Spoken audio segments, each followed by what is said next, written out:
Marighella, Luta Interna e Dialética. Publicado no novacultura.info em 6 de dezembro de 2024. Todos os partidos do proletariado que foram adiante e obtiveram vitórias, inclusive chegando ao poder, passaram por um processo mais ou menos agudo da luta interna. Isso aconteceu na URSS, na China, em Cuba e outros países. A experiência histórica brasileira mostra, por sua vez, que todos os passos para frente em questões de orientação ou de correção de erros, na vanguarda do proletariado, sempre foram acompanhados de intensa luta interna. Foi o que se deu de 1942 a 1945, período do Estado Novo, e de 1956 a 1958, período da discussão do culto à personalidade. É o que se dá agora, no período da derrota imposta ao nosso povo pelo golpe militar fascista de 1º de abril de 1964. Que é a luta interna, como e por que ocorre no Partido Marxista do Proletariado. A luta interna é o choque que sobrevém no seio do partido, quando se confrontam ideias contrárias, relacionadas com a prática na atividade dos militantes. A dialética marxista incumbe-se de explicar o mecanismo da luta interna e sua natureza intrínseca, isto é, sua natureza própria, peculiar.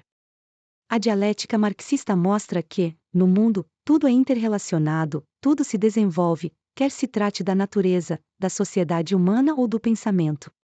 A vanguarda do proletariado brasileiro, que é um organismo social vivo, representando interesses políticos e ideológicos de uma determinada classe, não foge aos princípios da dialética marxista.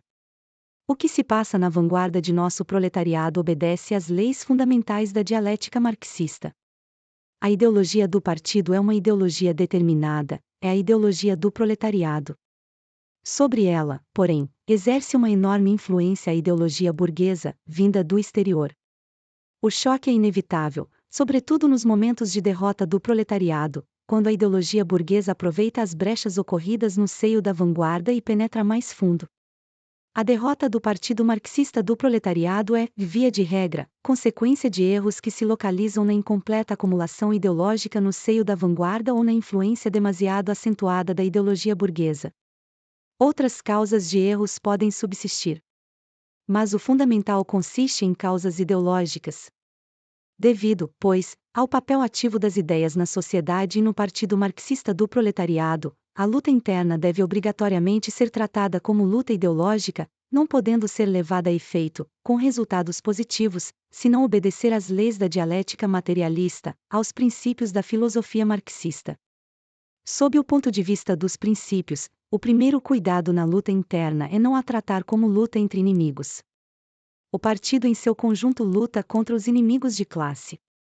Sua finalidade é assegurar a direção da luta de classes dos trabalhadores, e como consequência a direção da luta de todo o povo pela sua libertação, a paz, o progresso, o socialismo.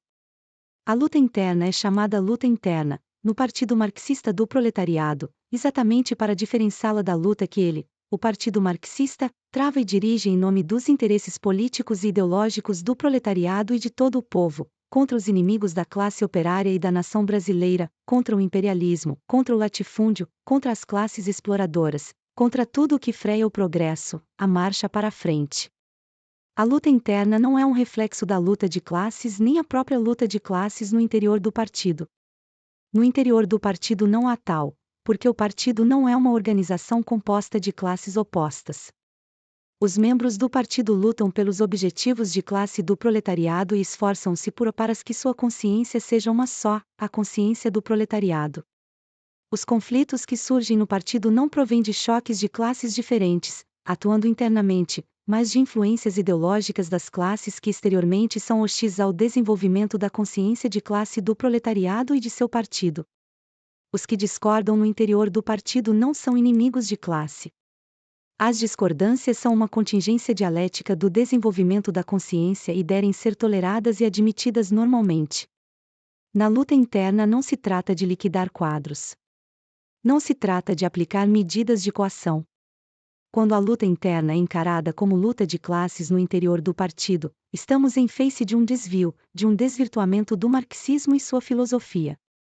Ter a luta interna na conta de luta de classes, ou de uma forma de luta de classes, é um procedimento que estimula a prepotência, favorece o clima do culto à personalidade, fomenta o poderio individual ou a luta de grupos. É igualmente errôneo considerar a luta interna como luta desordenada, visando a desrespeitar o centralismo democrático, princípio diretor da estrutura e funcionamento do partido, onde a unidade e a disciplina permanecem necessária e obrigatoriamente como fundamentos partidários. Difundir a intolerância, exercer qualquer tipo da coação, liquidar quadros, fracionar, abalar a unidade e a disciplina, são métodos condenáveis e condenados na luta interna.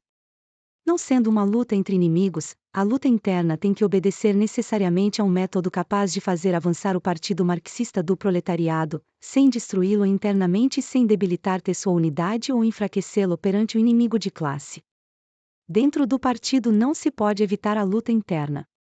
Os que pensam impedir ou deter a luta interna, ou diante dela se omitem, desconhecem a inexorabilidade das leis que presidem ao desenvolvimento social. A luta interna, como qualquer outra luta que diz respeito a relações entre os homens, não é desencadeada por forças cegas, espontâneas. Ao contrário, a luta interna, assim como qualquer outra lei objetiva do desenvolvimento social, manifesta-se através da ação dos indivíduos. Estes, a princípio, podem ser surpreendidos com a manifestação das leis objetivas. Ou podem ser levados a exageros e excessos ao interpretá-las, ou à omissão. Todas as leis objetivas, porém, são cognoscíveis, podem vir a ser conhecidas, e os homens podem utilizá-las ou vir a utilizá-las corretamente em sua atividade prática. Assim, uma vez surgida, é através da ação dos homens, é através da atividade e da consciência dos membros da vanguarda que a luta interna será realizada. Os homens são seres conscientes, que propõem determinados objetivos e se esforçam por alcançá-los. O marxismo é o que pode haver de mais oposto e contrário ao espontaneísmo e à renúncia ao domínio das leis sociais.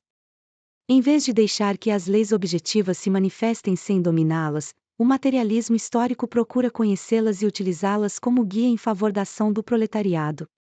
Daí porque só há um método correto a ser aplicado na luta interna, um único método capaz de fazer avançar zero partido no curso de tal luta, e este é o método dialético materialista.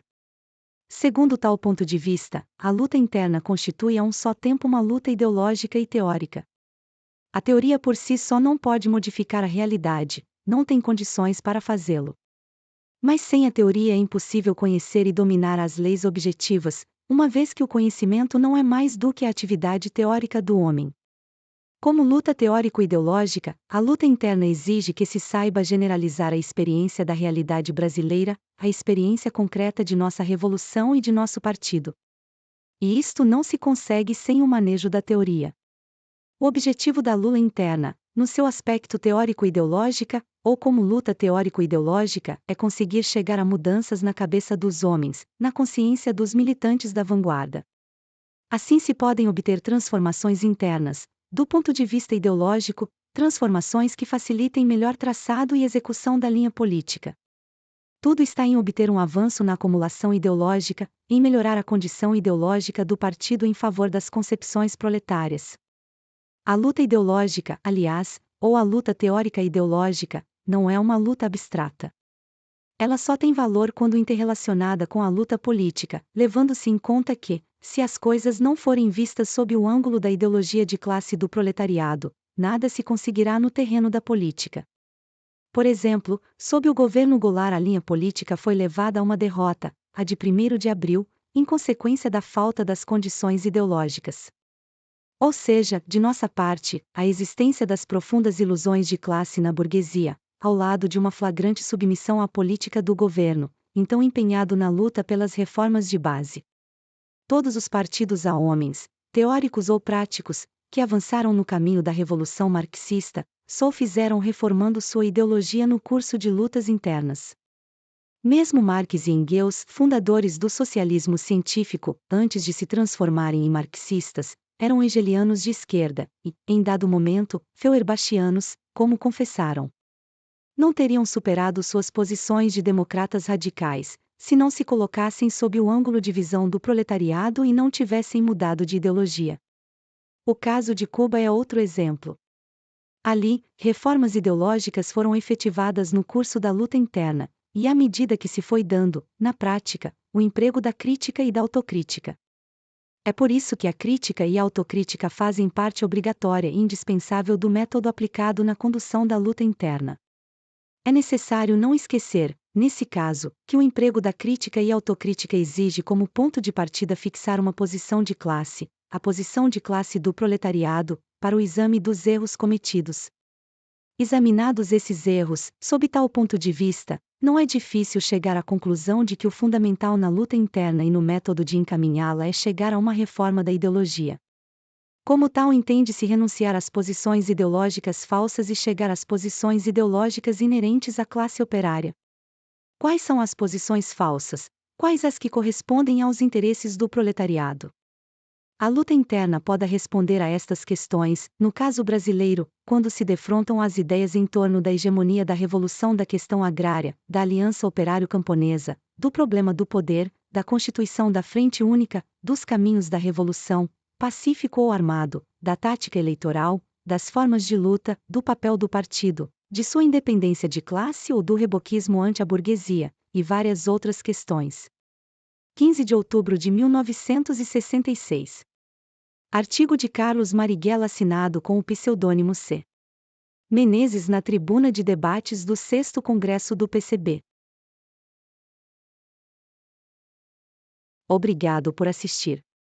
Não se esqueça de dar like, se inscrever no canal e compartilhar com quem você puder.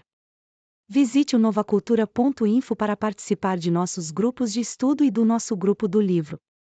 Links na descrição.